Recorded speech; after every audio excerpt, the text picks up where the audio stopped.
In ancient Greece, the term music was used to refer not only to music, but to the broader artistic domain governed by the muses, the inspirational goddesses of literature, science, and the arts. Not only were science and the arts deeply connected, but music and poetry were seen as one and the same, the natural vehicle for expressing the truths of the universe and of humanity. Airos and rhapsodes, poets who were also musicians and often mystics, traveled across the land, always followed and listened to by crowds.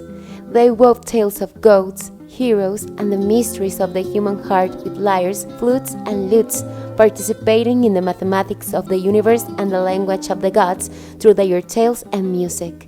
Needless to say, they spoke with clear pronunciation, rhythmic intonation, and a distinctive tone. In a word, form, function, and artistic identity were inseparable. All in all, the ancient Greeks' approach to music and poetry was not simply for entertainment purposes.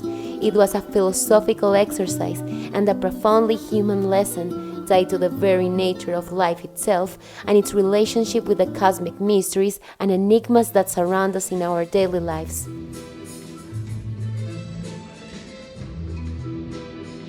Going further, by the 19th century, there were already many divisions in a world that had once been seen as a unified whole.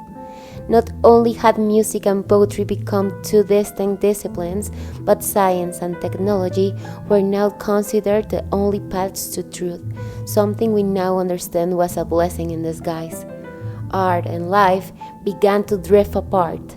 Science led directly to truth, while art was seen as a source of error or illusion. The body came to be regarded as a machine, separated from the soul, and the gods were pushed away from everyday life. Money began to rule the world, and the possibility of mystery was erased by physics, biology, or just boredness.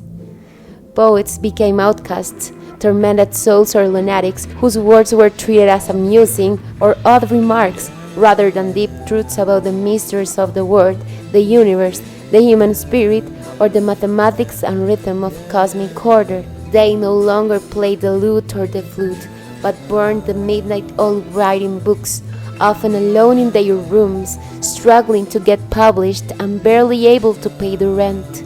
Still, their poetry continued wondering about the human soul and remained as deep, truthful, and powerful as ever. That is why we can still speak of them today, even if their lives were tortured. In that context, Edgar Allan Poe was born.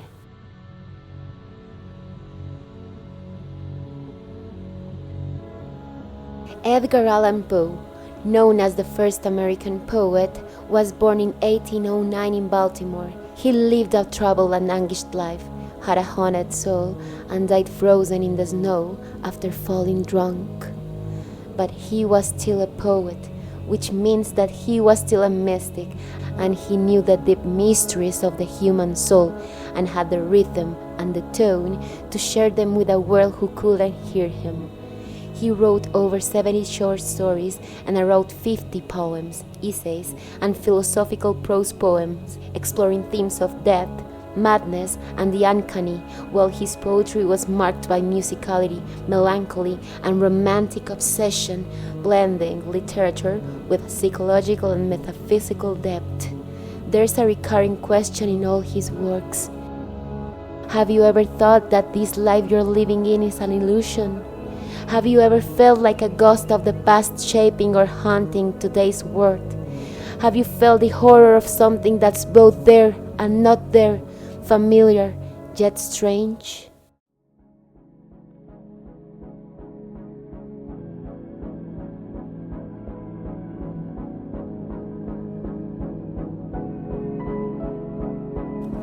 Take this kiss upon the brow, and imparting from you now thus much led me above.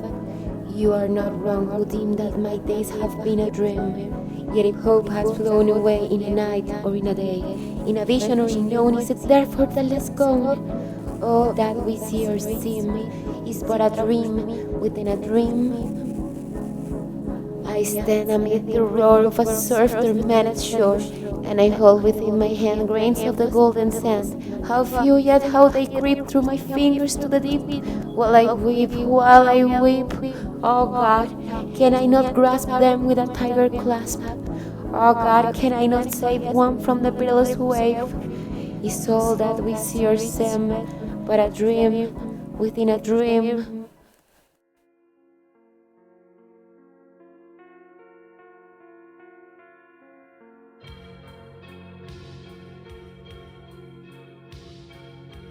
Even if we want to ignore it, there is always the possibility that our life is an illusion, and there are still mysteries of the heart that can only speak through poetry. The poet's task is to transform everything that happens in human life into symbols, into music, into something that can remain forever in the memory of humankind. This is a never-ending task because poetry expresses the universal. It is a primordial form of thought. It reveals the being of things, not as science or technique names them, but as it allows them to be in their most original truth. The poet does not describe the world, he unconceals it. There are forms of knowledge that cannot be reached through logic, but only through poetic intuition. Poetry is then a way of thinking that does not submit to instrumental rationality, but explores the invisible. To think poetically is not to abandon reason, but to expand it toward mystery. Poetry speaks from the edge of language, from the place where words brush against silence, and the poetic resides not only in the content, but also in the rhythm, the cadence, the breath. Poetry is the space where the voice speaks without fully saying, and for that reason, it maintains an intimate connection with childhood, with song, with the sacred. The poetic metaphor is not merely a linguistic ornament, it creates new realities. Poetic language opens worlds and shifts the horizon of meaning.